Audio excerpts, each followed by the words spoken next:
ये फातिमा है, हमारे मजाक चुंगी वाले शेल्टर में होती हैं, ट्रेंड स्टाफ हैं। ये तुम्हारे जख्म साफ कर देंगी और ये कुछ कपड़े हैं, ये तब्दील कर लेना। आ जाओ। वो नहीं आया? आ जाएगा वो, ज़रूरी काम से गया, शाम तक वापस आ जाएगा। गाउन पहन लीजिए, इसे जख्म देखने में आसानी होगी। वैसे हुआ क्या था? देवर ने मारा था, बहुत जोर जोर से। सास ने घर से निकाल दिया, इसलिए आ गए।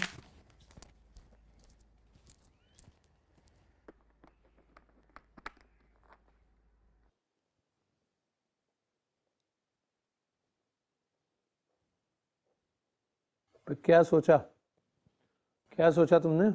काजी साहब कैसी बातें कर रहे हैं आप? मैं तो उस वक्त से सिर्फ यही सोच रही हूँ, मेरे सर में दर्द हो गया। कुछ अजीब सी बात की है आपने भी। क्यों? क्या अजीब बात? लूले लंगड़े हैं शेरवानी साहब, शराबी हैं, ऐबी हैं, कोठों पे जाके गाना सुनते हैं, रोगी हैं। कोई एक बुराई हो तो बताइए। उम्र उनकी उम्र देखी है आपने? मुझे तो हैरत हो रही है, आपने उनकी ये बात सुन कैसे ली? धक्के देके निकाल क्यों नहीं दिया बुड्ढे को? मेरी मासूम छोटी सी बच्ची के लिए वो बुड्ढा ढापा नहीं रह गया? बस, एक लफ्ज भी मजीद नहीं सुनूंगा मैं। उम्र क्या? बड़ी उम्र का शख्स अपनी बीवी को लाड और प्यार से रखता है। लड़कियों की कतार लगी है, सबको उनके घर का करना है। घर का करना है या कुएं में धकेलना है? बस नजमा बेगम, मैं फैसला कर चुका हूं। गलत फैसला ही, मुझे मंजूर नहीं। क्या कहा तुमने? मुझे आपका फैसला मंजूर नहीं है काजी साहब। ठीक है, सोच लो नजमा बेगम, इस उम्र में तलाक जैसे कभी फेल पर मजबूर करके तुम बच्चियों का कौन सा भला करोगी? तुम्हारा अपना ही कोई बुरा होगा। सोच लो, अच्छी तरह सोच लो, क्योंकि होना तो वही है जो मैं चाहूंगा। सुन लो ये तुम।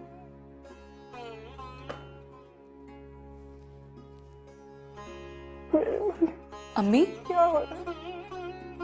अम्मी, क्या हुआ है? अब्बू इतना नाराज क्यों हो रहे थे? आपने कॉलेज की बात की इसलिए? अम्मी, अम्मी,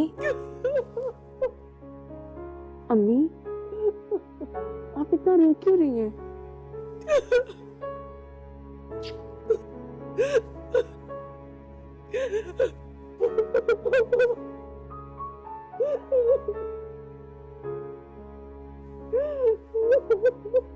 अम्मी, आप क्यों रो रही हैं? आपके लिए अच्छी खबर ये है कि वो बाबा बिल्कुल नहीं मरा, जिंदा है। मेरा यकीन कीजिए, मैं बिल्कुल ठीक कह रहा हूँ। और बहुत ही बेशर्मी से झूठ बोल रहा है कि उसको पिस्तौल का दस्ता मारकर जख्मी किया गया और उसके सारे पैसे निकाल लिए। शुक्र है वो मरा नहीं, जिंदा है। और वो पैसे मैंने निकाले थे, थोड़े से चाहिए थे किराए के लिए। तो चलिए, अब इससे एक मसला तो हल हुआ कि एटलीस्ट आपसे कोई कत्ल नहीं हुआ। और अब इन लोगों का पता करना और भी ज़्यादा ज़रूरी है, ख़ासतौर पर सुरैया बेगम के कत्ल के बाद। मैं जानती हूँ, घर का नंबर पता है, वो गली मोहल्ला सब पता है मुझे।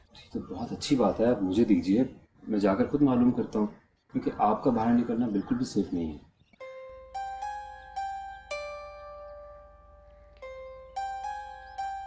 उन लोगों ने मुझे ढूंढ लिया तो उससे पहले हम ढूंढ लेंगे बेटा उन्हें।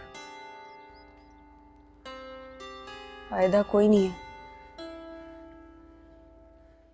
उन लोगों ने आधे से ज्यादा लोगों को तो खरीद रखा है। ऐसा कुछ नहीं है, चंद काली भेड़ों की वजह से हम पूरे अदारे को तो ग्रफ्त नहीं कह सकते।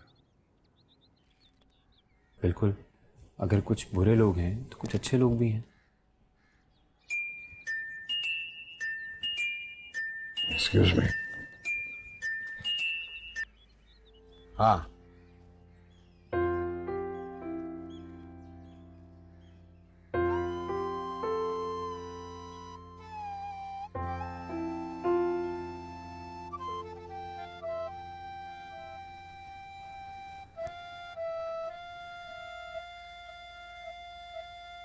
ऐसे क्या देख रहे हो?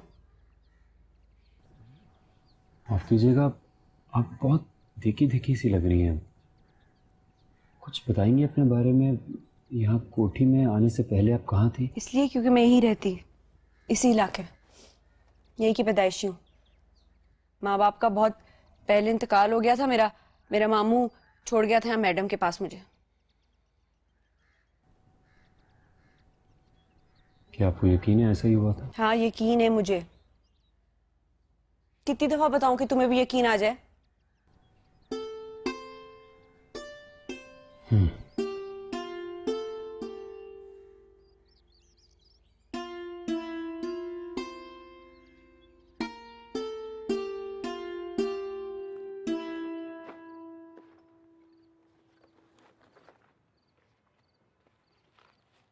एक बात तो बताएं अम्मी, ये अब्बू हमारे सगे अब्बू हैं? क्या मतलब? फिर इनको है क्या अम्मी? अपनी सगी औलाद के साथ ऐसा सलूक कौन करता है? जानवर भी अपने बच्चों का भला करते हैं अम्मी। फिर उन्होंने सोच भी कैसे लिया कि इस आदमी के साथ मेरा... जानवर भी तो अपने बच्चों को मुंह में पकड़े फिरते हैं ना। हम उन्हें देखते हैं तो डर लगता है, पर वो तो अपनी तरफ से अपने बच्चों का भला ही कर रहे होते हैं। अम्मी अब होगा क्या? वही होगा जो किस्मत में लिखा होगा। काश मेरे माँ बाप होते, कोई बहन भाई होते, तो मैं तुम्हारे अब्बू की तलाक की धमकियों की कोई परवाह ना करती। पर जिस दिन तुम लोगों को स्कूल से उठाया था ना, उसी दिन लेके यहाँ से चली जाती।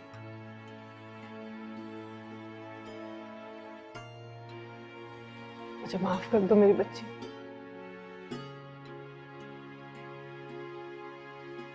मेरी कमजोरी की वजह से आज बात यहां तक पहुंची है।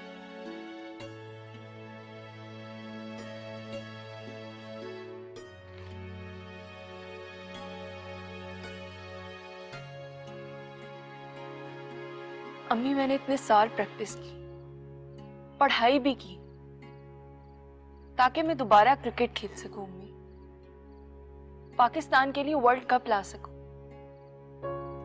और अब ये सब अम्मी,